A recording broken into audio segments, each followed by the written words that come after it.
Everyone, এই ভিডিওটার মাধ্যমে আজকে তোমরা বড়ি তৈরির প্রসেসটা দেখবে। তো প্রথমে আমরা এই শিলটার মাধ্যমে ডালগুলোকে ভেঙে নিই। ডালগুলোকে ভাঙা হয়ে গেলে আমরা সেগুলো নিয়ে বাড়িতে এসে ঝাড়ি, কারণ যে ছোট ছোট ডালগুলোর গুঁড়ো পড়ে থাকে সেগুলোকে বের করতে হয়।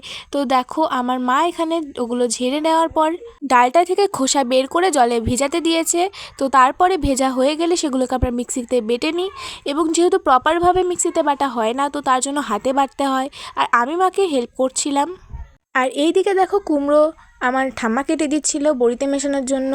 তো ফাইনালি আমরা সকালবেলা চলে এসেছি ছাদে, আর ছাদে এসে প্রথমেই আমাদের কাজ হলো ছাদটাকে পরিষ্কার করে তার উপরে একটা মাদুর পেতে তার উপরে কিন্তু বড়ি দেওয়ার যে কাপড়টা সেটা পাততে হবে।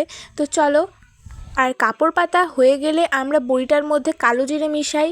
তো তারপরে একজন এসে আমাদের এই বড়িটার সঙ্গে কুমড়োটা মিশিয়ে দিয়ে গেল। তারপরে আমার মা ফ্যাটাতে ফ্যাটাতে সবাইকে বাটিতে করে দিচ্ছিল, আর আমরা সবাই মিলে বড়ি দিচ্ছিলাম। এটা আমার ফার্স্ট টাইম এক্সপিরিয়েন্স বড়ি দেওয়ার। তো ফাইনালি আমাদের বড়ি দেওয়া কমপ্লিট, এবং আমরা সকাল থেকে অনেক টায়ার্ড, এবং দুপুরবেলা সেগুলোকে শুকানোর পর আমরা এবার এসেছি নিতে।